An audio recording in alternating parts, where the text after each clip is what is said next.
जी कैफेट आज के लेक्चर का आगाज करते हैं। Lecture number 41। टॉपिक जो हमने स्टार्ट किया था वो रिलेटेड पार्टीज। कल के लेक्चर में हमने कुछ इंट्रोडक्शन स्टडी किया रिलेटेड पार्टी के हवाले से, बेसिक कंसेप्ट पढ़े, रिलेटेड पार्टीज क्या होती हैं, रिलेटेड पार्टीज के साथ किस तरह की ट्रांजैक्शंस हो सकती हैं किसी ऑर्गेनाइजेशन की, मैनेजमेंट की क्या रिस्पॉन्सिबिलिटी है रिलेटेड पार्टी के हवाले से, ऑडिटर की क्या रिस्पॉन्सिबिलिटी है रिलेटेड पार्टी के हवाले से। आज अपने डिस्कशन को मजीद आगे लेके जाएंगे। आज हम स्टडी करेंगे कि ऑडिटर की रिस्पॉन्सिबिलिटी है उसने इंश्योर करना है कि क्या मैनेजमेंट ने जितने भी रिलेटेड पार्टी रिलेशनशिप और ट्रांजैक्शन थे उनको अप्रोप्रिएटली आइडेंटिफाई किया है कि नहीं, अकाउंट फॉर किया है कि नहीं, डिस्क्लोज किया है कि नहीं। ठीक है, ये काम तो कर। इवन हमने ये स्टडी किया था अगर एप्लीकेबल फाइनेंशियल रिपोर्टिंग फ्रेमवर्क में रिलेटेड पार्टी की रिक्वायरमेंट्स ना भी हों, यानी मैनेजमेंट के लिए लाजमी नहीं भी हो कि फाइनेंशियल स्टेटमेंट्स में रिलेटेड पार्टीज को डिस्क्लोज करना है, स्टिल ऑडिटर ये प्रोसीजर परफॉर्म करता है, रिलेटेड पार्टीज को आइडेंटिफाई करता है, उनके साथ ट्रांजैक्शन को चेक करता है। क्यों भला? रिस्क ऑफ फ्रॉड की वजह से, रिस्क ऑफ फ्रॉड की वजह से। यानी इसका मतलब ये हुआ ये वाहिद एरिया ऐसा है जिसमें ऑडिटर की रिस्पॉन्सिबिलिटी एक तरह से डबल है मैनेजमेंट की निस्बत। मैनेजमेंट ने तो सिर्फ यही देखना है ना कि अगर फ्रेमवर्क रिक्वायर करता है हमने रिलेटेड पार्टीज को आइडेंटिफाई करके डिस्क्लोज कर दिया हो। ऑडिटर ने ये भी देखना है कि रिलेटेड पार्टीज आइडेंटिफाई करके डिस्क्लोज कर दी गई है कि नहीं। इसके साथ साथ एडिशनली ये भी देखना है कि कहीं कोई रिस्क ऑफ फ्रॉड तो नहीं है रिलेटेड पार्टीज के साथ। ठीक है, तो इसीलिए रिलेटेड पार्टीज एक अहम एरिया होता है ऑडिटर के लिए। ना सिर्फ ये कि फाइनेंशियल स्टेटमेंट्स की रिक्वायरमेंट्स को डिस्क्लोजर रिक्वायरमेंट्स को पूरा करने के हवाले से, बल्कि उसके साथ साथ रिस्क असेसमेंट के हवाले से भी, क्योंकि रिलेटेड पार्टी ट्रांजैक्शंस में रिस्क ज़्यादा होता है। तो आज हम स्टडी करेंगे रिस्क असेसमेंट प्रोसीजर ऑडिटर क्या परफॉर्म करेगा और related activities. Risk assessment procedure और रिलेटेड एक्टिविटीज़।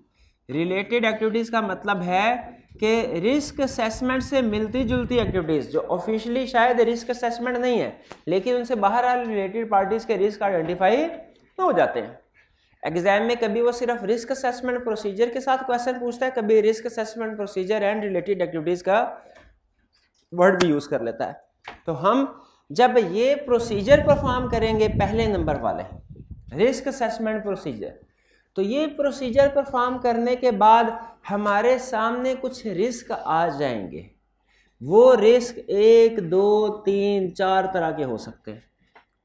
फिर हमने इसके बाद क्या करना है? रिस्क असेसमेंट प्रोसीजर परफॉर्म करने के बाद जो भी रिस्क हमारे सामने आए हों, चाहे 1, चाहे 2, चाहे 3, चाहे 4, फिर हमने उस रिस्क के लिहाज से उसके सब्सटेंटिव प्रोसीजर परफॉर्म करने हैं, उस रिस्क के लिहाज से उसके सब्सटेंटिव प्रोसीजर परफॉर्म करने हैं, उस रिस्क के लिहाज से उसके सब्सटेंटिव प्रोसीजर परफॉर्म करने हैं, उस रिस्क के लिहाज से उसके सब्सटेंटिव प्रोसीजर परफॉर्म करने हैं। रिस्क आइडेंटिफाई किन प्रोसीजर से होंगे? रिस्क असेसमेंट प्रोसीजर से। और ये जो रिस्क आइडेंटिफाई हुए हैं ये एड्रेस किन प्रोसीजर से होंगे? सब्सटेंटिव प्रोसीजर से। ये ज़हन में रखिएगा, सब्सटेंटिव प्रोसीजर हर रिस्क के लिहाज से सेपरेट है। यानी अगर पहली तरह का रिस्क है उसके लिए सब्सटेंटिव प्रोसीजर कुछ और है, दूसरी तरह का रिस्क है उसके लिए सब्सटेंटिव प्रोसीजर कुछ और है। ये तो हमने वैसे पहले भी पढ़ा हुआ है। बैंक्रप्सी ऑफ डेटर है, इसके सब्सटेंटिव प्रोसीजर कुछ और है। ठीक है, और अगर inventory lower of cost NRV पे रिकॉर्ड किया गया, एनआरवी पे रिकॉर्ड, उसके लिए सब्सटेंटिव प्रोसीजर कुछ और है। फिक्स एसेट्स के इम्पेयरमेंट के सब्सटेंटिव प्रोसीजर कुछ और है। तो उसी तरह रिलेटेड पार्टी के हवाले से डिफरेंट रिस्क है। हर रिस्क के आपको पता है कि अपने स्पेसिफिक सब्सटेंटिव प्रोसीजर होते हैं। तो अभी स्टार्ट करते हैं हम रिस्क असेसमेंट प्रोसीजर्स। ठीक है, इसमें जो सबसे बड़ा रिस्क होता है, वैसे तो 4 तरह के रिस्क है, जो सबसे बड़ा रिस्क होता है वो ये होता है कि क्या मैनेजमेंट ने सारी के सारी रिलेटेड पार्टीज को आइडेंटिफाई करके डिस्क्लोज किया है कि नहीं किया, जिसे हम कहते हैं कंप्लीटनेस ऑफ रिलेटेड पार्टीज। तो रिलेटेड पार्टीज के हवाले से सबसे बड़ा रिस्क क्या है? Completeness of related. तो इसी क्वेश्चन को वो एक दूसरे एंगल से भी पूछ लेता है। कभी तो एग्जाम में ये कहेगा रिस्क असेसमेंट प्रोसीजर को डिस्क्राइब कीजिए, risk assessment procedure relating to related parties, ये डिस्क्राइब कीजिए। और कभी कहेगा कि प्रोसीजर्स बताइए जो ऑडिटर परफॉर्म करता है to ensure completeness of related party. तो procedures to ensure completeness of related party और risk assessment procedure and related activities regarding related parties, इन दोनों का कंसेप्ट सेम है। यानी दोनों में ऑडिटर प्रोसीजर परफॉर्म करता है और ये चेक करता है क्या सारी के सारी रिलेटेड पार्टीज आइडेंटिफाई हो गई कि नहीं हो गई। तो ये ज़हन में रखिएगा, रिस्क असेसमेंट प्रोसीजर्स या रिस्क असेसमेंट प्रोसीजर एग्जाम में पूछ ले या ये पूछ ले procedure to ensure completeness of related parties, दोनों का आंसर सेम है। हाँ, लेकिन एक जो टर्म जनरल टर्म है रिस्क असेसमेंट प्रोसीजर और risk assessment procedure regarding related parties, इन दोनों में फर्क है। जो जनरल रिस्क असेसमेंट प्रोसीजर की टर्म है ना, ये हम चैप्टर 3 वाली एक्सप्लेन करेंगे, लेकिन जो risk assessment procedure relating to related parties है, ये हम ये डिस्कस कर रहे हैं। ठीक है, ये डिफरेंट है। हाँ, risk assessment procedure relating to related parties ये या procedure to ensure completeness of related parties, इन दोनों का एक ही मतलब है। ये बात समझ आई? तो some time risk assessment procedure की बजाय एग्जाम में वर्ड यूज कर लेता है procedures to ensure completeness of related parties. तो आपको पता होना चाहिए इन दोनों का मतलब एक ही है। क्लियर? आगे चलें। नेक्स्ट, क्या प्रोसीजर परफॉर्म करेगा? Inquiry, discussion among engagement team, inspection, other procedure. ये ठीक है। अगर आपको याद हो तो हम जो नॉर्मल रिस्क असेसमेंट प्रोसीजर थे, नॉर्मल इंक्वायरी उसमें भी करते थे, इंक्वायरी इसमें भी करेंगे, लेकिन इसमें देखेंगे हम जितनी भी इंक्वायरीज कर रहे हैं ना वो रिलेटेड पार्टी के गिर्द घूमेंगी, रिलेटेड पार्टी के अलावा एक भी इंक्वायरी नहीं करेंगे। इंस्पेक्शन उधर भी करते थे रिस्क असेसमेंट प्रोसीजर में, चैप्टर 3 में इंस्पेक्शन इधर भी करेंगे, लेकिन उधर हमारा इंस्पेक्शन का मकसद था कि कोई भी रिस्क आ जाए सामने। यहां पे हम इंस्पेक्शन सिर्फ उन चीजों की, उन डॉक्यूमेंट्स की कर रहे होंगे जिनसे रिलेटेड पार्टीज आइडेंटिफाई हो सकती है। यानी इस एरिया में प्रोसीजर परफॉर्म करते हुए हमारा फोकस सिर्फ एक होगा, क्या? Related party. प्रोसीजर की नेचर हो सकता है वही हो जो पहले पढ़ी है, लेकिन फोकस सिर्फ और सिर्फ रिलेटेड पार्टीज होगा। तो सबसे पहले इंक्वायरी, इंक्वायरी करेगा ऑडिटर किससे? मैनेजमेंट से। किस लिए? Regarding related parties. देखिए, पहला स्टार्टिंग पॉइंट आप अक्सर एरियाज में ये देखेंगे कि ऑडिटर स्टार्ट लेता है मैनेजमेंट से। यानी अगर ऑडिटर ने कोई इंफॉर्मेशन वेरीफाई करनी है ना तो वो स्टार्ट में मैनेजमेंट प्रोवाइड कर। ऑडिटर ने अगर फाइनेंशियल स्टेटमेंट वेरीफाई करनी है तो ऑडिटर खुद फाइनेंशियल स्टेटमेंट्स नहीं प्रिपेयर करता, मैनेजमेंट से फाइनेंशियल स्टेटमेंट लेके उसको वेरीफाई करता है। तो अगर ऑडिटर ने रिलेटेड पार्टीज को वेरीफाई करना है कि कंप्लीटली डिस्क्लोज होगी कि नहीं होगी, तो उसे खुद से रिलेटेड पार्टीज को आइडेंटिफाई करके डिस्क्लोजर बनाना चाहिए कि स्टेप नंबर 1 पे मैनेजमेंट ने जो लिस्ट बनाई है, इंफॉर्मेशन बनाई है, उसे हासिल करना चाहिए, उसे हासिल करना चाहिए। हाँ, उसे हासिल करने के बाद वो कुछ फर्दर प्रोसीजर परफॉर्म करेगा इंश्योर करने के लिए कि लिस्ट कंप्लीट है, कुछ पार्टीज रह नहीं गई। लेकिन पहला स्टार्टिंग पॉइंट क्या होगा ऑडिटर का? मैनेजमेंट से इंफॉर्मेशन हासिल करना। तो ऑडिटर सबसे पहले मैनेजमेंट से इंक्वायर कर रहा है रिलेटेड पार्टी के हवाले से। इस इंक्वायरी में 3 चीजें पूछेगा ऑडिटर मैनेजमेंट से। पहला, आइडेंटिटी ऑफ रिलेटेड, आपकी रिलेटेड पार्टीज कौन कौन सी हैं, कितनी रिलेटेड पार्टीज हैं और उनके नाम बताएं। वो कहेंगे ABC लिमिटेड है, DEF लिमिटेड है और मिस्टर सलमान है, ये 3 रिलेटेड पार्टी है फॉर एग्जाम्पल। आइडेंटिटी पूछा, आइडेंटिटी का मतलब कौन कौन है रिलेटेड पार्टी। फिर रिलेशनशिप पूछा, इनके साथ रिलेशनशिप क्या है। सर, एक होल्डिंग कंपनी है, एक एसोसिएटेड कंपनी है और एक डायरेक्टर है। नेचर ऑफ, और फिर ट्रांजैक्शन पूछी जाएंगी, इनके साथ क्या ट्रांजैक्शंस हुई हैं। सर, डायरेक्टर मैनेजेरियल सर्विसेज हमें प्रोवाइड करता है, होल्डिंग कंपनी को हम सेल करते हैं और एसोसिएटेड कंपनी से हम रॉ मटेरियल बाय करते हैं। ये है नेचर ऑफ ट्रांजैक्शंस। ये बकायदा एक सेट फॉर्मेट बना होता है जिसके ऊपर मैनेजमेंट हमें ये इंफॉर्मेशन प्रोवाइड कर देती है, कर देती है। क्या इंफॉर्मेशन? रिलेटेड पार्टीज की आइडेंटिटी, उसके साथ नेचर ऑफ रिलेशनशिप, उसके साथ ट्रांजैक्शन। अच्छा, अगर किसी रिलेटेड पार्टी के साथ ट्रांजैक्शन जीरो है, उसका नाम इस लिस्ट में आना चाहिए कि नहीं? आना चाहिए, शाबाश। मैनेजमेंट ने ये लिस्ट दे दी। फिर ऑडिटर ने पूछा मैनेजमेंट से या दूसरे लोगों से जो विद इन दी कंपनी दूसरे लोग हैं कि क्या कंट्रोल्स हैं आपके, क्या आपको याद होगा चैप्टर 3 में हमने कंसेप्ट पढ़ा था। अगर ऑडिटर कोई ऐसी इंफॉर्मेशन यूज करता है which has been prepared by management, तो ऑडिटर ने उसकी एक्यूरेसी एंड कंप्लीटनेस को चेक करना है। ऑडिटर ने देखना है कि कंट्रोल स्ट्रांग है कि नहीं, उसकी एक्यूरेसी एंड कंप्लीटनेस। याद है अदर कंसेप्ट में चैप्टर 3 में एंड में लास्ट कंसेप्ट में शायद यही था। तो अब अच्छा, इसके क्यों कहा जाता है नॉर्मली कि ऑडिटर जो भी इंफॉर्मेशन मैनेजमेंट से ले वो चेक करे एक्यूरेट है, कंप्लीट है कि नहीं, चेक करे कि कंट्रोल स्ट्रांग थे कि नहीं उस इंफॉर्मेशन को प्रिपेयर करते हुए। ये ऑडिटर क्यों? देखिए आपको याद होगा एनालिटिकल प्रोसीजर में भी हमने एक कंसेप्ट स्टडी किया था कि जब ऑडिटर कोई डाटा अपने एनालिटिकल प्रोसीजर में परफॉर्म करने के लिए क्लाइंट से लेता है तो उसकी रिलायबिलिटी को चेक करता है, और उसकी रिलायबिलिटी में एक पॉइंट ये था कंट्रोल्स देखेगा। क्यों बोला? इसलिए कि जो इंफॉर्मेशन क्लाइंट प्रिपेयर करता है under good internal control system, उसकी रिलायबिलिटी ज्यादा होती है, और जो अगर उस इंफॉर्मेशन को प्रिपेयर करते हुए कंट्रोल्स वीक हो उसकी रिलायबिलिटी कम हो। एग्जैक्टली उन्हीं लाइंस के ऊपर ऑडिटर दूसरा सवाल ये पूछ रहा है मैनेजमेंट से और दूसरे लोगों से ये कि मैनेजमेंट ने तो कहा होगा कंट्रोल अप्लाई करने हैं, कंट्रोल अप्लाई दूसरे लोग कर रहे होंगे। मैनेजमेंट से और दूसरे लोगों से क्या पूछ रहा है? इसमें सबसे अहम लफ्ज़ पता क्या? ये कंट्रोल्स। यहां पे तो उसने रिलेटेड पार्टीज की इंफॉर्मेशन ले ली ना, यहां पे कंट्रोल।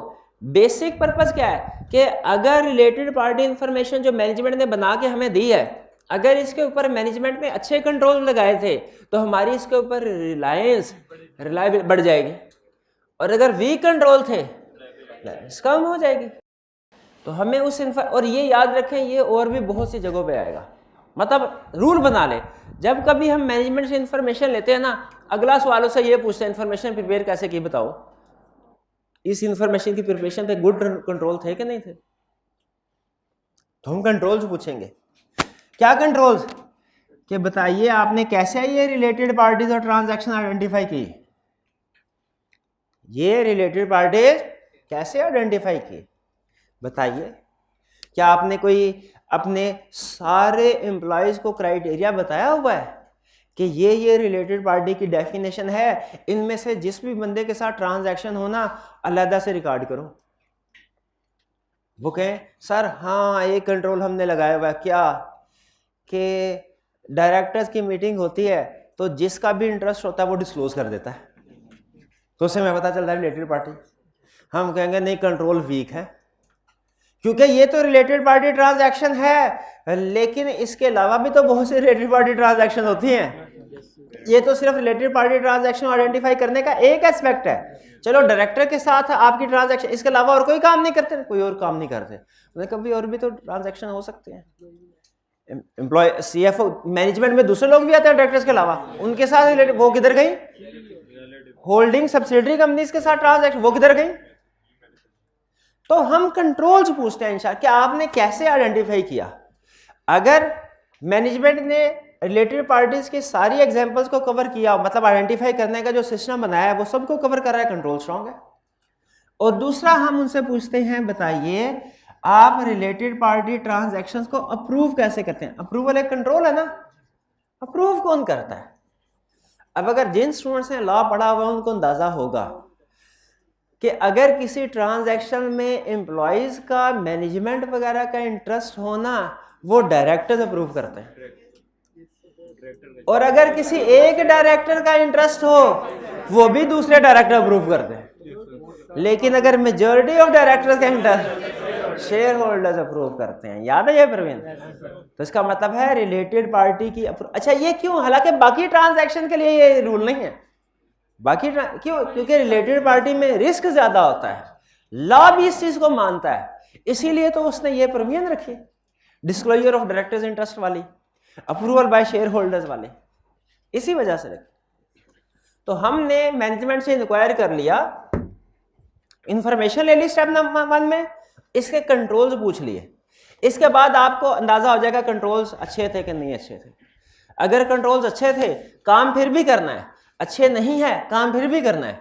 फर्क क्या है? कम के ज्यादा। अगर अच्छे नहीं है तो काम आपको ज्यादा करना पड़ेगा। ये तो हो गया इंक्वायरी से। फिर इसके बाद डिस्कशन अमंग इंगेजमेंट टीम, ये कुछ और जगहों पे भी हो सकता है आपको ये टर्म सुनने को मिले, पढ़ने को मिले, डिस्कशन अमंग एंगेजमेंट टीम। होता क्या, पहले इसका कंसेप्ट बता देता हूं मैं आपको। मुझे ये बताइए, आपको ऑडिट क्लाइंट पे भेजना है, ऑडिट टीम में सारे सीनियर टीम मेंबर होते हैं कि कुछ जूनियर भी होते हैं? जूनियर भी होते हैं। कुछ फर्स्ट टाइम उस क्लाइंट का ऑडिट कर रहे होंगे और कुछ ऐसे होंगे जिन्होंने लास्ट ईयर में भी उस क्लाइंट का ऑडिट किया है, या मे भी कुछ ऐसे रिकरिंग ऑडिट का केस में, या मे भी कुछ ऐसे हो जिन्होंने इस क्लाइंट का ऑडिट नहीं किया लेकिन उस सेक्टर का पहले ऑडिट किया हुआ, उस सेक्टर का हो सकता है पहले। जैसे फर्ज कीजिए एक बैंक का ऑडिट करने के लिए जा रहे हैं, उसमें कुछ लोग ऐसे हैं नए हैं और कुछ लोग ऐसे हैं जिन्होंने पहले भी किसी बैंक का ऑडिट किया हुआ है। क्या जिन लोगों के पास ऑलरेडी एक्सपीरियंस है, जिसकी सबसे बड़ी एग्जांपल पार्टनर होता है या सीनियर मैनेजर, जिन्होंने या तो ऑलरेडी पास्ट में इस क्लाइंट का ऑडिट किया हुआ या उस सेक्टर के दूसरे क्लाइंट का, जिन्हें उस सिस्टम का पता है, क्या उन्हें स्टार्ट में टीम मेंबर्स को गाइड करना चाहिए कि आप इस क्लाइंट गाइड करने के लिए जा रहे हैं ना बैंक में नॉर्मली ज्यादा फोकस हम इंटरेस्ट पे करते हैं, हालांकि आपके दूसरे क्लाइंट पे इंटरेस्ट अदर इनकम में आ रहा होता है और इस पे आप सबसे एंड में काम करते हैं, यहाँ पे सबसे पहले काम करना है और सबसे ज्यादा क्रिटिकल एरिया है। और फिर इसके साथ है जब लोन दिए जाते हैं ना तो स्टेट बैंक ऑफ पाकिस्तान की कुछ रिक्वायरमेंट्स है, हमने ये भी देखना है कि वो रिक्वायरमेंट्स पूरी हो रही हैं कि नहीं। सिर्फ ये नहीं देखना लोन दिया तो रिकॉर्ड हो गया कि नहीं, क्योंकि स्टेट बैंक रेगुलेट कर रहा है, हालांकि आम बिजनेसेस को स्टेट बैंक रेगुलेट। इस तरह की कुछ और तजर्बे की बातें क्या सीनियर टीम मेंबर्स को जूनियर को बता देनी चाहिए? एग्री करते हैं? अच्छा, स्टार्ट में बतानी चाहिए कि एंड में? स्टार्ट में। फायदा है स्टार्ट में। तो एक मीटिंग होती है प्रैक्टिकली, और ये प्रैक्टिकली होती है मीटिंग, जिसमें क्लाइंट पे जाने से पहले, यानी फर्ज कीजिए अगर हमने मंडे से क्लाइंट पे जाना है ना ऑडिट करने के लिए क्लाइंट की प्रेमिसेस पे, तो मंडे मॉर्निंग 10 बजे पार्टनर सारी टीम को बुला लेगा ऑफिस में और एक कमरे में बैठ के आपस में सारे डिस्कशन करते हैं। उसमें बहुत सी चीज़ें डिस्कस होती हैं, किस तरह के क्लाइंट में मेजर रिस्क क्या है, हमने किन एरियाज के ऊपर फोकस करना है, एविडेंस हमें किस किस सोर्सेज से मिल सकते हैं, हमने अपनी एक्सटेंट क्या रखनी है काम करने की वगैरह, और भी बहुत सी चीज़ें डिस्कस होती हैं जो कि हमारे लिए एक गाइडेंस का बायस बनती है जूनियर टीम मेंबर्स के लिए।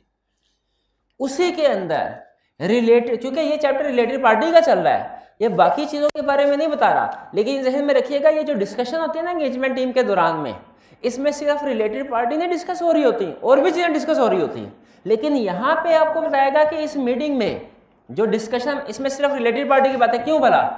ये चैप्टर ही सिर्फ रिलेटेड पार्टी का, ये चैप्टर ही सिर्फ रिलेटेड पार्टी का। किसी और चैप्टर में जाए उसमें हो सकता है दोबारा हेडिंग आ जाए, तो उससे आपने ये नहीं समझना कि ये मीटिंग बार बार होती है, नहीं, मीटिंग एक बार ही होती है, लेकिन इसमें बहुत सी चीज़ें डिस्कस होती हैं। अब जैसे जैसे वो चीज़ें आती जाएंगी हम स्टडी करते रहेंगे। तो बताइए ये डिस्कशन अमंग एंगेजमेंट टीम अच्छी बात है कि नहीं? इसका सबसे बड़ा फायदा होता है जो सीनियर टीम है वो अपना एक्सपीरियंस जूनियर के साथ शेयर करते हैं। ये तो है ऑफिशियल पॉइंट ऑफ व्यू।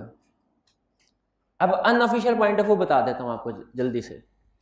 ये मीटिंग होती ज़रूर है, इसमें छोटी छोटी चीज़ें सीनियर लोग शेयर कर देते हैं हमारे साथ, बड़ी बड़ी चीज़ें अपने पास रख लेते हैं। क्यों भला?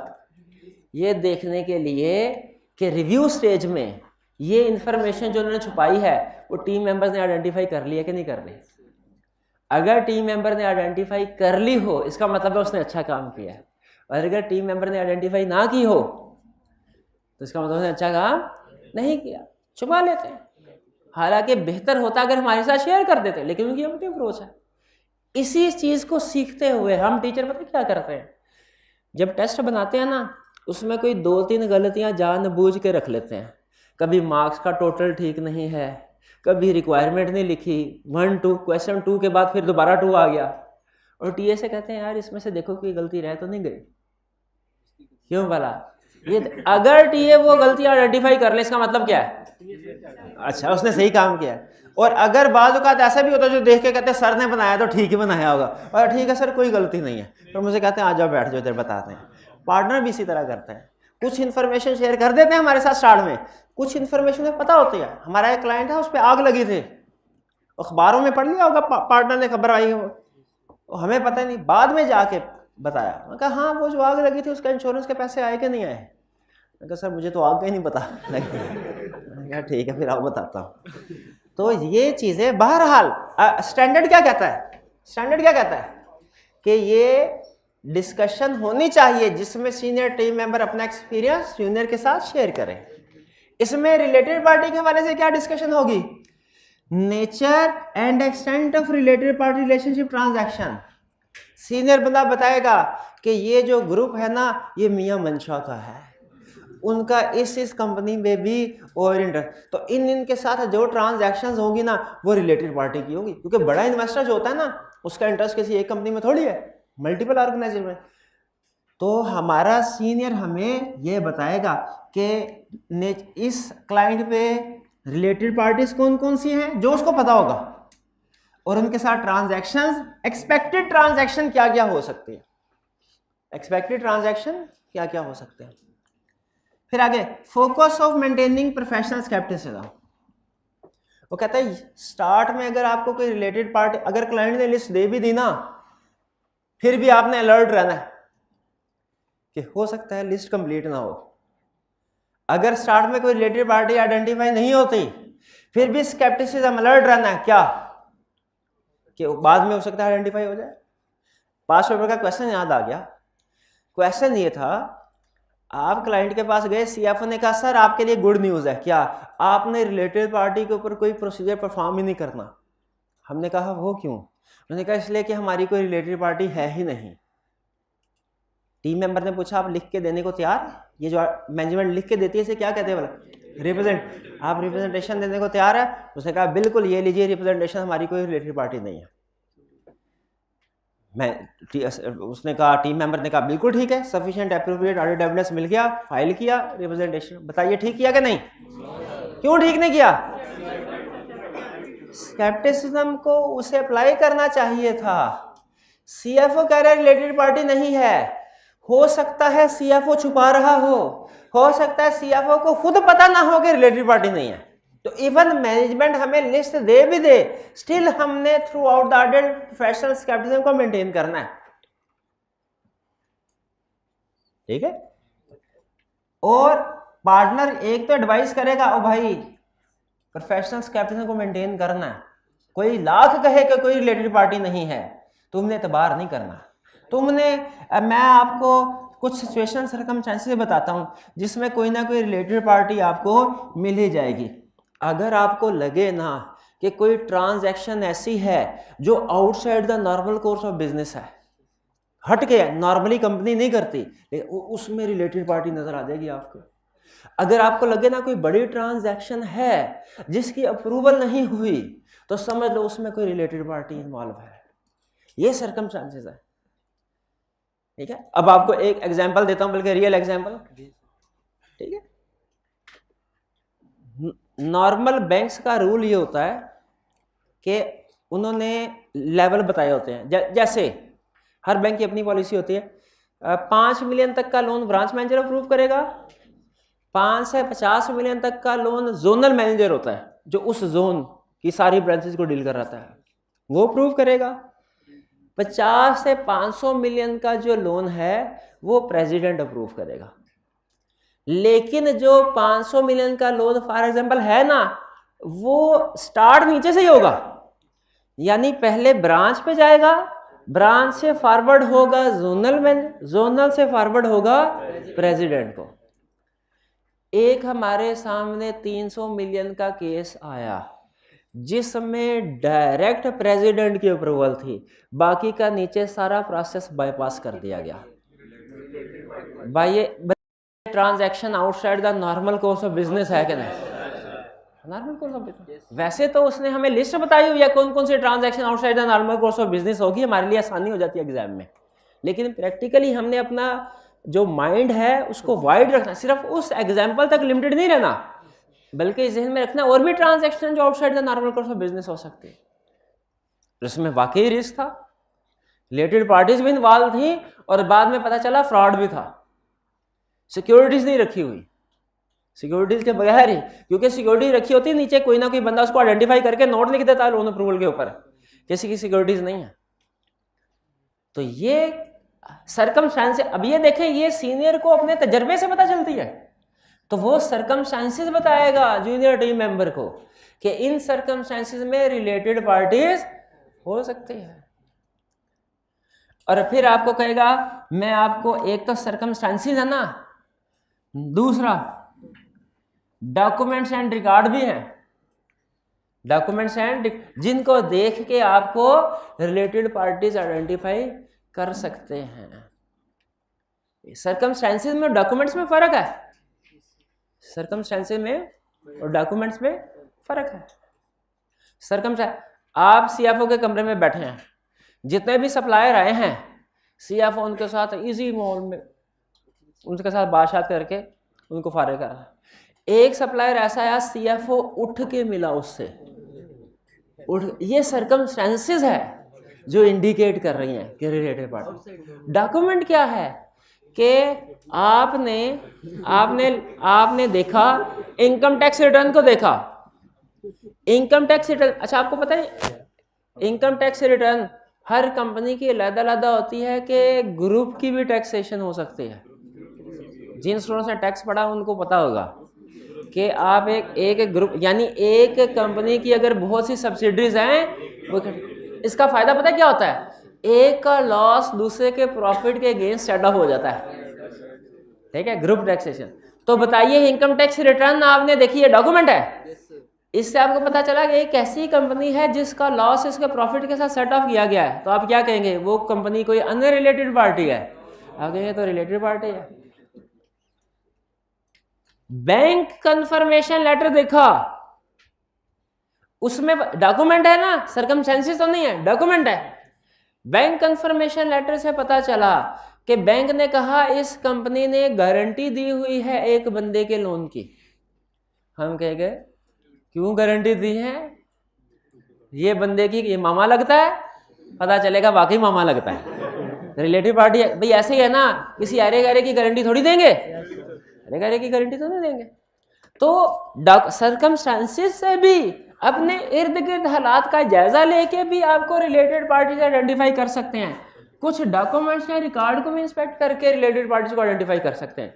अब ये सीनियर का काम है कि आपको बताए कौन कौन से ऐसे मशकूक हालात हैं जो कि रिलेटेड पार्टी के होने को इंडिकेट कर रहे होंगे। बहुत से डेटर्स हैं, पता चला एक डॉक्यूमेंट को देखा, पता चला कि सिर्फ एक डेटर ऐसा है जिसको राइट टू रिटर्न दिया गया है, बाकियों को राइट टू रिटर्न नहीं दिया गया। ये क्या है, इंडिकेट। बहुत से एग्रीमेंट किए हैं, एग्रीमेंट होने के बाद उसको चेंज नहीं किया जाता।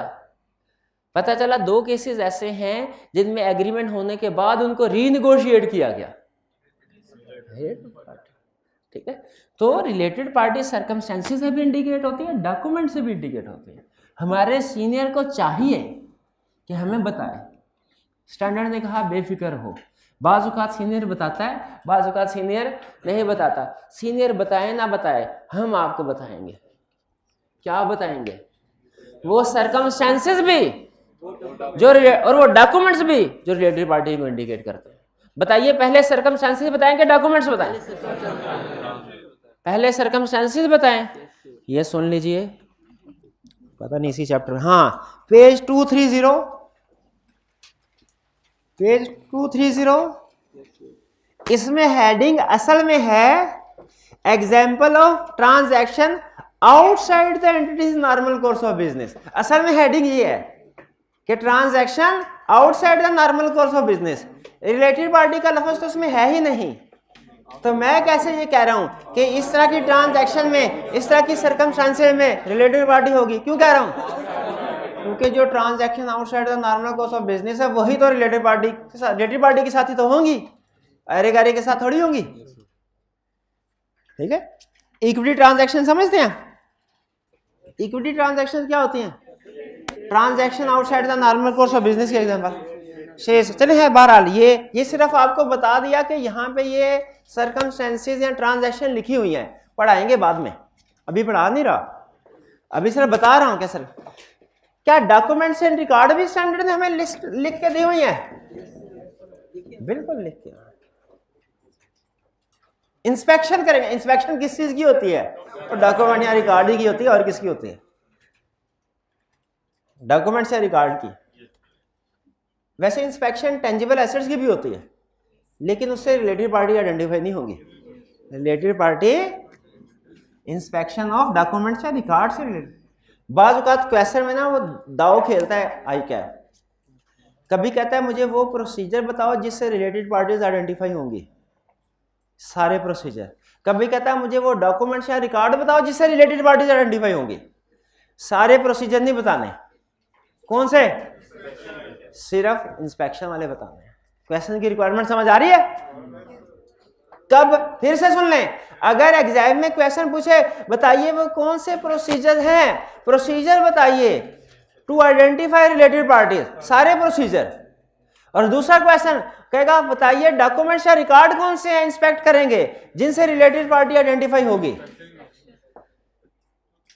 Procedure to perform to identify related party सारे, डॉक्यूमेंट्स या records to inspect to identify related party सिर्फ documents.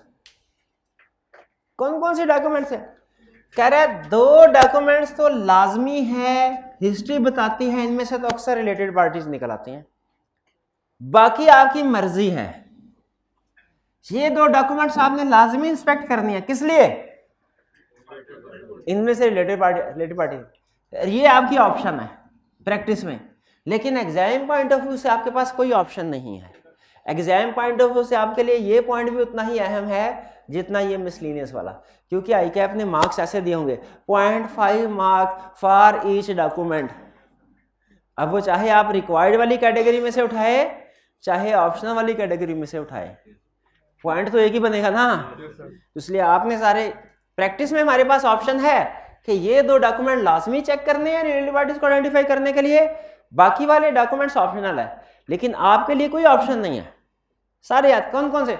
Bank and legal confirmation, bank से कैसे रिलेटेड पार्टी आइडेंटिफाई होती है, 3-4 एग्जांपल दूंगा सिर्फ, बाकी लिस्ट आपने याद कर लेनी है। बैंक से कैसे रिलेटेड पार्टी आइडेंटिफाई होती है? किसी लोन पे गारंटी दी होगी तो गारंटी किसी रिलेटेड पार्टी की दी होगी। लीगल कंफर्मेशन, लॉयर को कंफर्मेशन लेटर लिखा, उससे क्या? किसी का केस, किसी और का केस लड़ने के लिए पैसे दे रहे होंगे। बाज़ औक़ात ऐसा होता है कि आप कभी बैंक के पास जाए ना, बैंक वाला जब आपका अकाउंट खोलता है तो फिर कहता है सर जी आपके भाई भी तो कहीं पे काम करते होंगे, उनका भी अकाउंट हमारे पास ही करवा देना। या मंथ एंड के ऊपर, या सॉरी हाफ ईयर एंड पे नॉर्मली कहते हैं, जून एंड पे, दिसंबर एंड पे, सर जी कुछ किसी को कहें हमारे पास अकाउंट, जिस कंपनी में आप काम करते हैं उनसे कहें, अपने किसी रिलेटिव से कहें हमारे पास अकाउंट ओपन कर दे। कभी आपको ये एक्सपीरियंस हुआ? नहीं हुआ, क्योंकि आपका अकाउंट ही नहीं होगा है, क्योंकि उसमें पैसे ही 250 होंगे। मैंने कहा अगर 250 वाले ने लाना भी 350 वाला क्लाइंट है। अच्छा 300 है, ठीक। नहीं मजाक कर रहा हूँ भाई, अल्लाह करे कभी लाखों करोड़ों आपके अकाउंट में आए।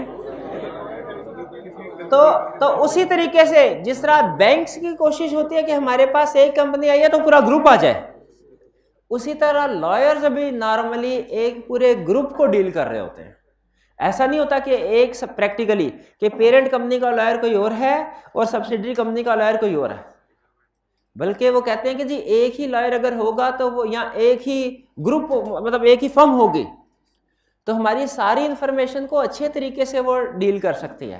वो पेरेंट के पॉइंट ऑफ व्यू से भी अच्छा मशवरा दे सकती है, सब्सिडी के पॉइंट ऑफ व्यू से भी अच्छा मशवरा दे सकती है। तो इसीलिए लॉयर्स को जब हम लेटर लिखेंगे और पता चलेगा कि लॉयर सिर्फ इस कंपनी के नहीं, इनके साथ दूसरी कंपनी के भी केसेस डील कर रहा है, ठीक है, तो दोनों में हमें लॉयर बता देगा। और वैसे भी देखें, होल्डिंग कंपनी सब्सिडरी कंपनी की डेफिनेशन हमें कहां से मिली? लॉ में।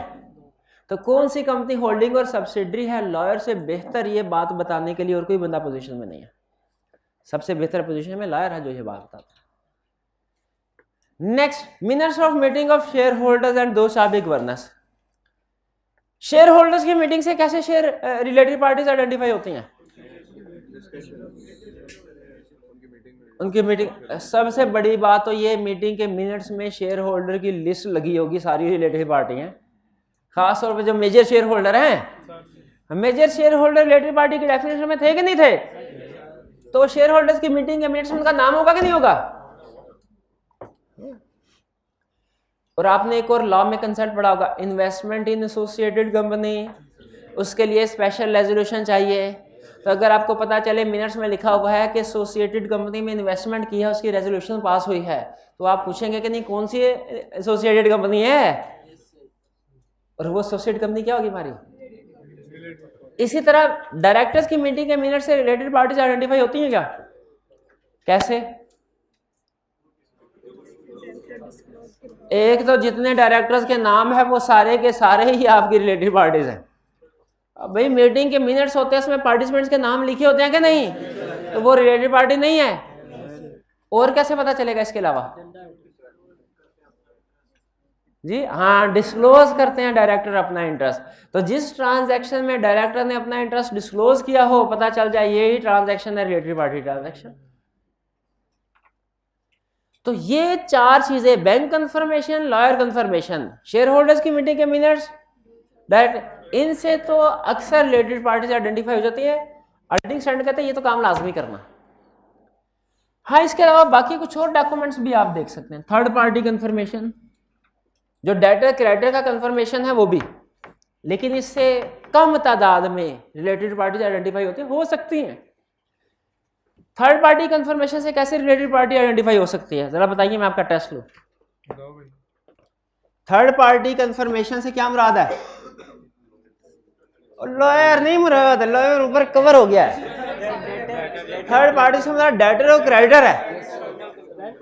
डेटर अब बैंक भी ऊपर कवर हो गया। क्या कर रहे हैं आप? ये बैंक पहले हुआ है, ये ऐसे ना करें मेरे साथ। डेटर्स को कंफर्मेशन लेटर सेंड करेंगे, इससे रिलेटेड पार्टी कैसे आइडेंटिफाई होती है? जो अनयूजुअल ट्रांजैक्शन उनके साथ की गई हैं या अनयूजुअल टर्म्स के साथ की गई हैं, कि सेल कर दी, क्रेडिट पीरियड कितना, नॉर्मली 30 डेज हैं, इसको 30 साल दे दिए क्रेडिट पीरियड। समझ आ? क्यों दिए 30 साल? रिलेटेड पार्टी होगी ना। अच्छा चले आगे चले। नेक्स्ट वो कह रहा है register of share holder, register of director, register of officer, register of investment. ये भी कंपनी लॉ में पढ़ते थे कि कंपनी ने अपने सारे ऑफिसर्स के रजिस्टर मेंटेन करना है, सारे डायरेक्टर्स का रजिस्टर मेंटेन करना है, सारे शेयर होल्डर। रजिस्टर का मतलब उसमें सारी एंट्री करनी है कि कौन कौन शेयर होल्डर है, कौन कौन डायरेक्टर्स है। इससे रिलेटेड पार्टीज आइडेंटिफाई होती है? बिल्कुल होती है जी हाँ, उसमें तो सारी रिलेटेड पार्टी होंगी। शाबाश, बिल्कुल ठीक है। आगे चलें। इनकम टैक्स रिटर्न की बात हो गई। Group taxation, documents file to regulatory authority, जैसे प्रोस्पेक्टस है। अच्छा, आप मुझे याद है ये कंपनी लॉ में एक कोई नया कंसेप्ट आया। पिछली टर्म में कितने स्टूडेंट से कंपनी लॉ पढ़ा? उसमें कोई एक नया कंसेप्ट इस तरह का आया कि एनुअल रिटर्न फाइल करनी है रजिस्ट्रार को। इस तरह का कंसेप्ट है। उस एनुअल रिटर्न में क्या होता है भला? कंपनी के ऑफिसर्स के, मैनेजमेंट के नाम वगैरह होते हैं। चलिए इसको गोली मारे। ये प्रॉस्पेक्टस तो पता ना आपको क्या है? और ये तो पता है जब कंपनी प्रॉस्पेक्टस इशू करती है तो मैं डायरेक्टर्स अपना नाम लिखते हैं और साइन करते हैं, साइन करते हैं। तो आपको पता चले प्रॉस्पेक्टस पढ़ा कंपनी का, ठीक है, और पता चला उसमें एक ऐसा बंदा डायरेक्टर के तौर पे दर्ज है जो कि आपको लिस्ट दी तो उसमें मौजूद ही नहीं है, हो सकता है कि नहीं? तो प्रॉस्पेक्टस भी देखना चाहिए कि नहीं देखना चाहिए? हमें बिल्कुल देखना चाहिए। प्रॉस्पेक्टस से भी रिलेटेड पार्टीज आइडेंटिफाई हो सकते हैं। आगे चलें, internal audit reports. Internal auditor ने जो मंथली रिपोर्ट बनाई होती हैं उनमें इंटरनल ऑडिटर की फाइंडिंग भी हो सकती है ना रिलेटेड पार्टी के हवाले से, वो रिपोर्ट भी पढ़ देते। अच्छा, ये इंटरनल ऑडिट की रिपोर्ट ना रिलेटेड पार्टी के हवाले से तो अहम है ही, हमारे लिए इंटरनल कंट्रोल्स की अंडरस्टैंडिंग ऑब्टेन करने के लिए बेहतरीन सोर्स होता है इंटरनल। जितने हम प्रैक्टिकली पता क्या करते हैं इंटरनल ऑडिट। अच्छा, आपको पता है इंटरनल ऑडिटर किसको रिपोर्ट, डायरेक्टर्स को रिपोर्ट करता है? हम इंटरनल ऑडिट वालों के पास जाते हैं, उन्हें कहते हैं पूरे साल की जितनी भी रिपोर्ट्स आपने डायरेक्टर्स को दी है हमें दे दें। वो उसमें इंटरनल कंट्रोल्स वीकनेसेस भी होती हैं। हम कहते हैं भाई जो हम ढूंढेंगे सो तो ढूंढेंगे, ये रेडीमेड वीकनेसेस हैं ये तो हमें दो। उसमें से देख लेते हैं जो बड़ी बड़ी होती है ना वो हम अपने मैनेजमेंट लेटर में भी डाल देते हैं कि भाई हमारे भी कुछ, हाँ, हमारे क्रेडिट पे भी चीजें आ जाए। तो ये इंटरनल ऑडिट रिपोर्ट हमारा एक अहम सोर्स ऑफ एविडेंस होता है, ये जरूर पढ़ते हैं हम। फिर contracts outside normal course of business are renegotiated by entity, ये भी एग्जांपल दी। Outside normal course of business contract का मतलब क्या है? 30 साल क्रेडिट पीरियड। रीनिगोशिएट का मतलब क्या है कि पहले एग्रीमेंट कर लिया, बाद में प्राइस कम कर दी, दोबारा रीनिगोशिएट करके। आम लोगों के साथ एक दफा चीज एग्री हो जाए तो कभी हम रीनिगोशिएट करते हैं? नहीं करते। ये तो मैं एग्जांपल पढ़ा था, स्टॉक एक्सचेंज एक ब्रोकर था, कोई जूनियर था, कोई आपकी तरह का काम करा, शेयर की प्राइस थी $70.5, तो ना कोड करनी थी उसने 70.5, उसने गलती से 7.05 कोड कर दी। उधर जितने भी दूसरे ब्रोकर और इन्वेस्टर थे उन्होंने फटा 1 मिनट के अंदर अंदर लाखों शेयर बाय कर लिए।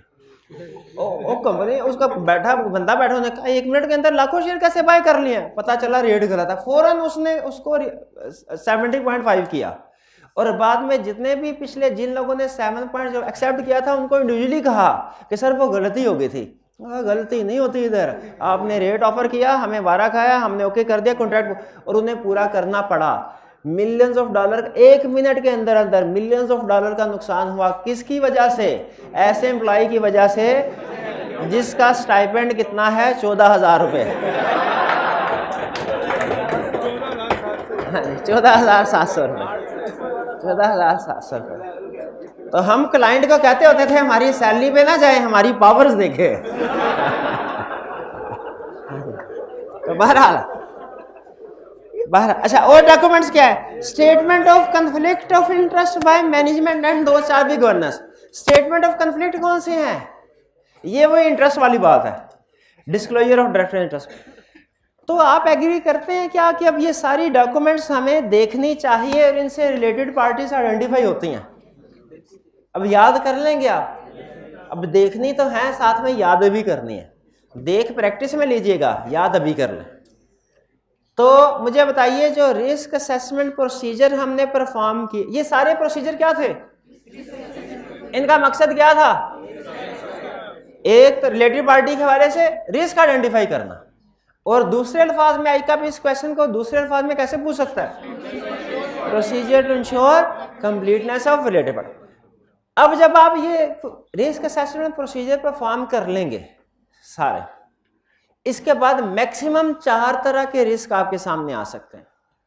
मैक्सिमम कितनी तरह के रिस्क आ सकते हैं? 4 तरह के रिस्क आ सकते हैं। पहली तरह का रिस्क क्या आ सकता है? हो सकता है आप ऐसी रिलेटेड पार्टी आइडेंटिफाई कर लें जो मैनेजमेंट ने आइडेंटिफाई नहीं की। पहला रिस्क है। दूसरा रिस्क क्या है? हो सकता है कि आप ऐसी ट्रांजैक्शंस आइडेंटिफाई कर लें जो कि outside the normal course of business है, और हो सकता है ऐसी ट्रांजैक्शन आइडेंटिफाई कर लें जो कि एप्रोप्रिएटली काउंट फॉर या डिस्क्लोज नहीं हुई। ठीक है। और फोर्थ रिस्क है कि related party with dominant influence आ जाए। रिलेटेड पार्टी विद 4 तरह के रिस्क रिलेटेड पार्टी के हवाले से। कितनी तरह के रिस्क? पहले तो ये जहन में रखिए कि क्या ये समझ आती है आपको कि ये सारे रिस्क हैं। पहला रिस्क क्या है भला? कि ऑडिटर कोई ऐसी रिलेटेड पार्टी आइडेंटिफाई कर ले जो मैनेजमेंट ने आइडेंटिफाई नहीं की। रिस्क है कि नहीं? रिस्क है। दूसरा, ऐसी ट्रांजैक्शंस आ जाए आपके सामने जो outside the normal course of business है। रिस्क है कि नहीं? तीसरा, ऐसी ट्रांजैक्शन आ जाए जो एप्रोप्रिएटली अकाउंट फॉर डिस्क्लोज नहीं हुई। रिस्क है कि नहीं? फोर्थ, आपके सामने एक बहुत बड़ी रिलेटेड पार्टी आ जाए, related party with dominant influence. Related party with 4 तरह के रिस्क है। आज सिर्फ एक रिस्क पढ़ेंगे, बाकी 3 रिस्क कल पढ़ेंगे। आज किस रिस्क को हम एड्रेस करने जा रहे हैं? If auditor identifies related party not identified by management. Total 4 risk है। एक कौन सा? Related party transaction not appropriately accounted for, सही तरीके से अकाउंट फॉर डिस्क्लोज नहीं की। दूसरा रिस्क क्या है? यानी ये ट्रांजैक्शन, अच्छा ये अदर प्रोसीजर रह गया, सॉरी चले अदर प्रोसीजर भी निपटा लेते हैं, इसमें कौन सी बड़ी बात है। जहां पे इंक्वायरी पढ़ लिया, जहां पे डिस्कशन एंगेजमेंट टीम पढ़ लिया, जहां पे इंस्पेक्शन पढ़, अदर प्रोसीजर है। पहला प्रोसीजर क्या है? प्रीवियस ईयर के वर्किंग पेपर देखो, जो क्लाइंट ने बनाए होंगे नहीं, वर्किंग पेपर तो ऑडिटर ने बनाए होते हैं। ऑडिटर ने अपने ही पिछले साल के वर्किंग पेपर देखो, जो क्यों?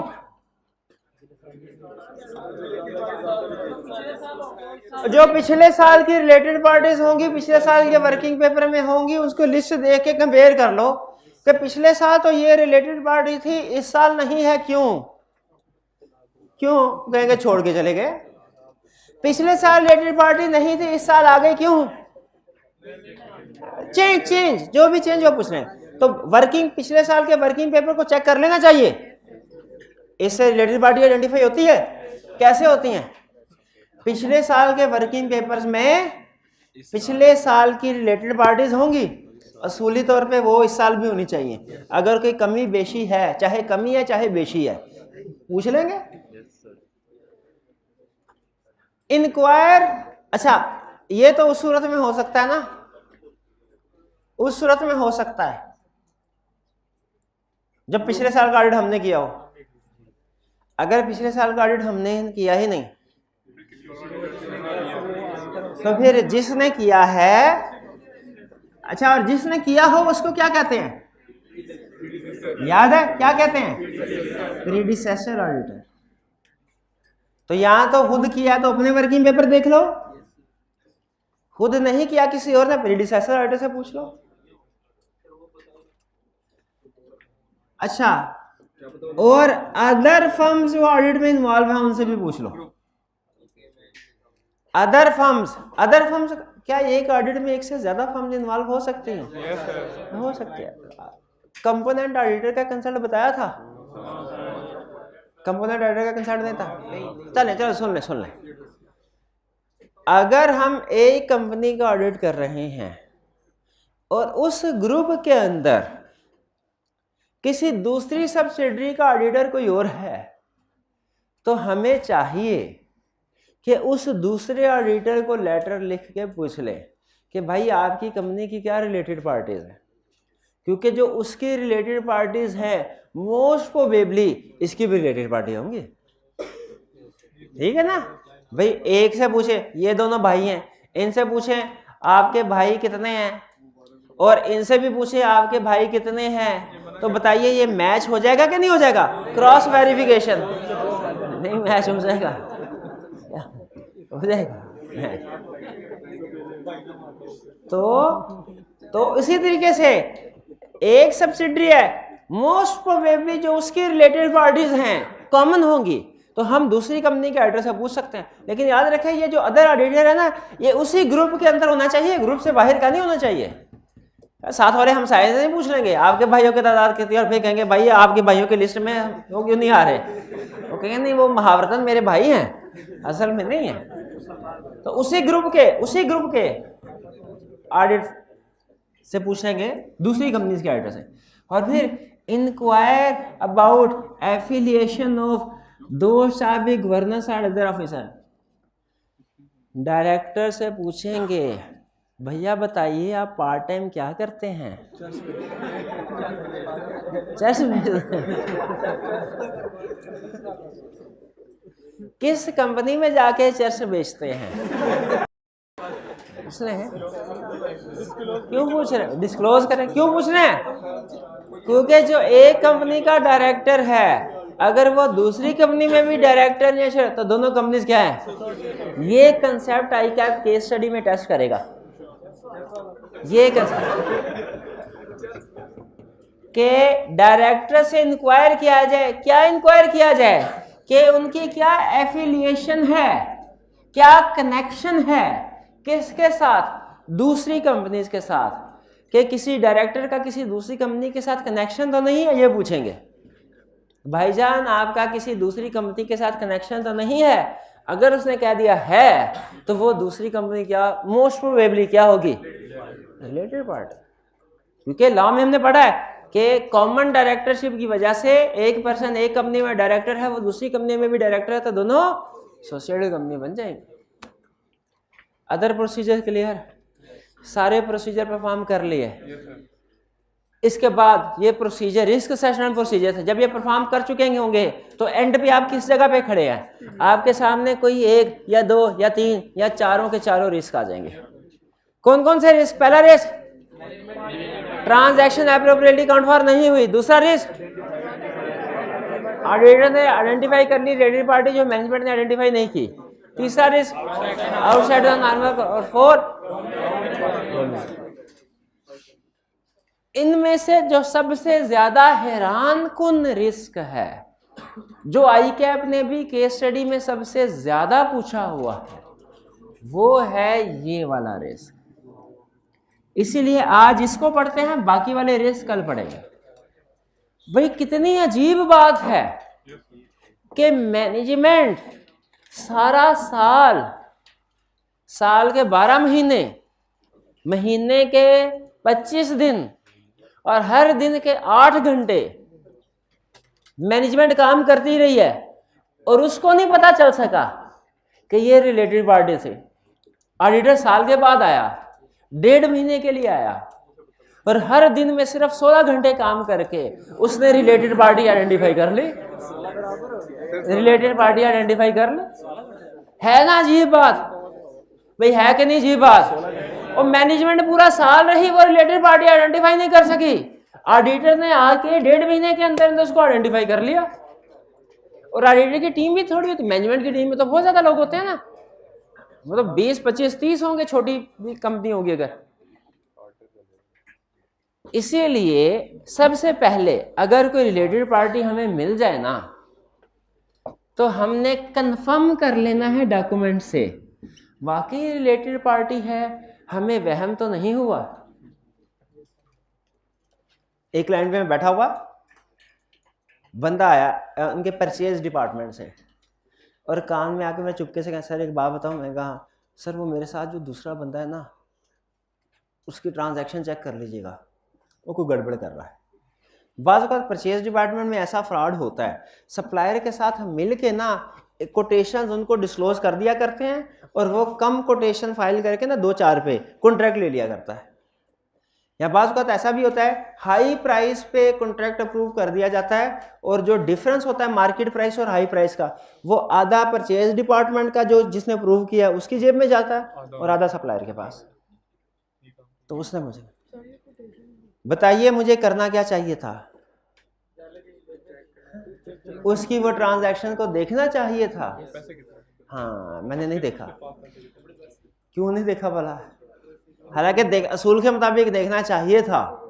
मैं कहा भाई रिस्क बढ़ गया, अगर मैंने किसी को बताया ना तो प्रोसीजर बढ़ जाएंगे, लेकिन वो प्रोसीजर बढ़े हुए भी मुझे ही परफॉर्म करने पड़ेंगे।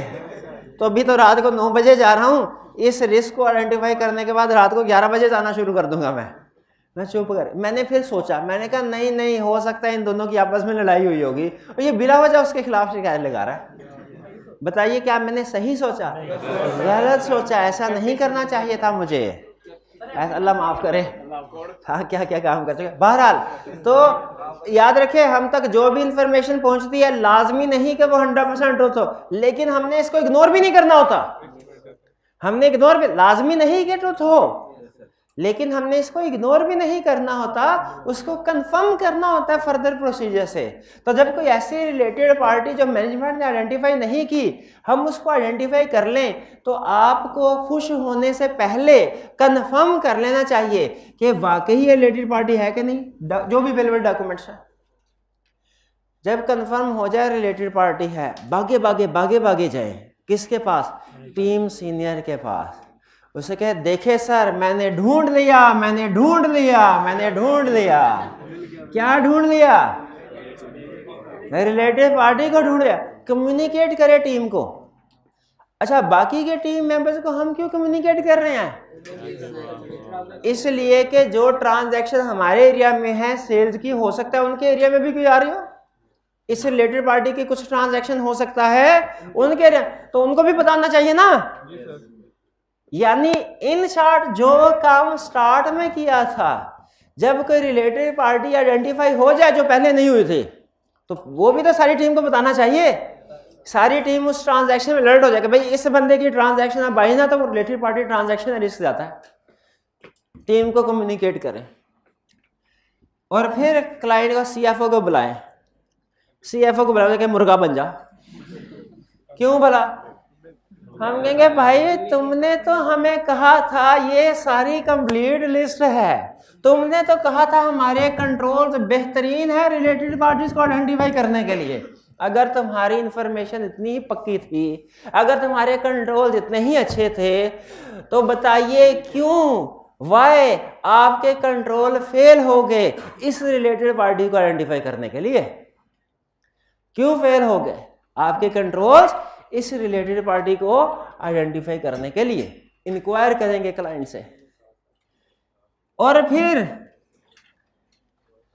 फिर रिक्वेस्ट करेंगे उनसे। क्या उनके हाँ भाई अब ठीक है, अब बैठ जाओ सीट पे आराम से, क्योंकि अब हमें उनसे काम है।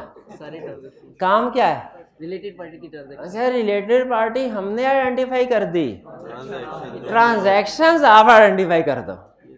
और ट्रांजैक्शन आइडेंटिफाई करना अच्छा भला मेहनत का काम है। रिलेटेड पार्टी चंद एक होती हैं, ट्रांजैक्शन हो सकता है सैकड़ों हो उसके साथ, एक रिलेटेड पार्टी के साथ सैकड़ों ट्रांजैक्शन। तो उन्हें एक तरह से अपना पूरे बिजनेस का सारे साल का जीएल देखना पड़ता है, टी अकाउंट्स, कि इस पार्टी के साथ कौन कौन सी सेल, कौन कौन सी परचेज। क्योंकि पहले से पता हो ना, तो नॉर्मली अकाउंटिंग सिस्टम में निशानी लगा दी जाती है स्ट्राइक मार्क करके कि इस पार्टी के साथ जो भी ट्रांजैक्शन होगी तो उसको अलग से लिस्ट बनाते रहो। लेकिन जो बाद में आइडेंटिफाई होना, उसके फिर पैसे जाके पूरे साल के, बहुत मुश्किल काम है। तो मैनेजमेंट से ये रिक्वेस्ट करेंगे कि आप इस रिलेटेड पार्टी हमने आइडेंटिफाई की, ट्रांजैक्शन आप आइडेंटिफाई करें। और जब सीएफओ वापिस आएगा ट्रांजैक्शन आइडेंटिफाई करने के बाद, तो उसे एज इट इज ठीक मान लें कि उसको वेरीफाई करें, सब्सटेंटिव प्रोसीजर परफॉर्म करेंगे। किस लिए? वेरीफाई करने के लिए कि जो ट्रांजैक्शन आइडेंटिफाई हुई हैं ठीक है कि नहीं, करने चाहिए कि नहीं करने। भाई क्लाइंट के हाथ से जो भी इंफॉर्मेशन हमें मिलती है चेक करते हैं कि नहीं करते। अच्छा मुझे बताइए, फिर हमें शुक्र करना चाहिए। वैसे तो हर रोज करना चाहिए, हर वक्त करना चाहिए, लेकिन खास तौर पे जब रिलेटेड पार्टी आइडेंटिफाई हो जाएगी हमें शुक्र करना चाहिए। क्या कि शुक्र है एक ही रिलेटेड पार्टी थी जो रह गई थी, वो भी मैंने आइडेंटिफाई कर ली। ऐसे सोचना चाहिए। फिर कैसे सोचना चाहिए कि अगर एक ही पार्टी रह गई है तो और पार्टी भी रह सकती हैं। हमारा risk of completeness of related party list, risk of बढ़ जाएगा कि कम हो जाएगा? बढ़ जाएगा। खुद बताइए, जैसे जैसे हमें मिस स्टेटमेंट ज्यादा आइडेंटिफाई होती है, फर्दर मिस स्टेटमेंट का रिस्क कम होता जाता है कि ज्यादा होता जाता है? ज्यादा होता जाता है, ज्यादा। तो अगर रिलेटेड तो रिस्क ऑफ कंप्लीटनेस क्या होगा? बढ़ जाएगा। और अगर आपको पता चले जानबूझकर रिलेटेड पार्टी छुपाई थी, तो रिस्क ऑफ कंप्लीटनेस के साथ साथ रिस्क ऑफ फ्रॉड भी इंक्रीज हो जाएगा। हाँ, risk of completeness of related party transaction बढ़ेगा। ये जो रिस्क होगा ना, रिस्क ऑफ ये जनरल रिस्क ऑफ कंप्लीटनेस नहीं है, ये risk of completeness of liabilities नहीं है। रिलेटेड पार्टी का टॉपिक पढ़े हैं ना, तो जो भी प्रोसीजर, चूंकि यहाँ पे बोर्ड पे की पॉइंट्स लिखते हैं, पूरी बात नहीं लिखते, तो ये अंडरस्टूड है कि risk of completeness of related parties है, ठीक है। और ये risk of fraud relating to related parties जो पड़ेगा। भाई कुछ समझ आया? आज के लेक्चर में हमने क्या सीखा? हमने कहा कि रिस्क असेसमेंट प्रोसीजर क्या परफॉर्म करने हैं रिलेटेड पार्टी के हवाले से। उसमें पता चला इंक्वायरी, और पता चला इंस्पेक्शन। भाई डिस्ट्रीब्यूट करते हैं इंक्वायरी, और क्या पता चला? इंस्पेक्शन और डिस्कशन अमंग एंगेजमेंट टीम और अदर प्रोसीजर। और इन रिस्क असेसमेंट प्रोसीजर को परफॉर्म करने के बाद सब्सटेंटिव प्रोसीजर, उसमें 4 तरह के रिस्क आइडेंटिफाई होते हैं। हर रिस्क के सब्सटेंटिव प्रोसीजर अलग है। अब एग्जाम में आपको बता दूं क्वेश्चन क्या पूछेगा। पहला सबसे ज्यादा जो क्वेश्चन पूछता है वो ये, आप अगर देखेंगे ना, मेरे ख्याल में आपकी पूरी बुक, आई कैप की बुक में जितने भी क्वेश्चन बैंक में क्वेश्चन हैं, सबसे ज्यादा क्वेश्चन इस टॉपिक के बार बार पूछता है। तो रिस्क असेसमेंट प्रोसीजर पूछेगा, या इन चारों में से कोई एक या 2 सिचुएशन एग्जाम में दे देगा और आपसे पूछेगा इसके सब्सटेंटिव प्रोसीजर बताओ। आपने गलती नहीं करनी। क्या गलती नहीं करनी भला? देखिए, एक गलती करने की इजाजत है, एक गलती करने की इजाजत नहीं है। वैसे तो कोई भी नहीं करनी चाहिए, कोई भी नहीं करनी चाहिए, लेकिन फिर भी अगर करनी हो, एक गलती कर लें एक ना करें। जो कर लें गलती वो क्या है कि ये 7 आइटम्स है ना, 1 या 2 गलत लिख लें या भूल जाए, इसकी इजाजत है। 1 या 2, इससे नंबर तो कम आएंगे लेकिन इंशाल्लाह पास हो जाएंगे। अब जो गलती नहीं करनी वो क्या है? पूछा उसने, ये लिखा आपने, ये सारे के सारे 7 पॉइंट लिख दे, लेकिन ये लिख दे, तो इसका मतलब, अच्छा कैसे पता चलेगा ये पूछा है कि ये पूछा है? रिक्वायरमेंट से। इसीलिए मैं बार बार आपको बताता हूं कि 6 महीने का पढ़ा, पूरी किताब के 300 सफ़े पढ़े एक तरफ, और एग्जाम में क्वेश्चन पेपर के 5 सफ़े पढ़े एक तरफ, और उन 5 सफ़ों में भी रिक्वायरमेंट एक तरफ। क्लियर हो गया जी? और अब इतना आपको अंदाजा हो गया होगा चैप्टर का स्टफ देख के कि इसमें आपको याद करना पड़ेगा। इसमें भी देखे पॉइंट्स ही पॉइंट्स हैं याद करने वाले, इसमें भी पॉइंट्स ही पॉइंट्स हैं, कंसेप्ट्स हैं लेकिन कम, याद करने वाली चीजें ज्यादा हैं। अच्छा, ये अभी आपको डिस्ट्रीब्यूट कर रहे हैं हम माइंड मैप्स, ठीक है। ये एक मैंने आपको कल कमिट किया था 2 माइंड, एक था चैप्टर एक्सटर्नल कंफर्मेशन का और दूसरा सैम्पलिंग का। ये दोनों आपको डिस्ट्रीब्यूट किए जा रहे हैं, ये अभी मिल रहे हैं, 1 मिनट ठहर जाए। चलिए, ये हाइब्रिड वाले अभी ना कहीं जाए, हाइब्रिड में भी अभी डिस्ट्रीब्यूट कर रहे हैं हम। आज का लेक्चर यहाँ पे ख़त्म करते हैं हम। अल्लाह हाफिज़।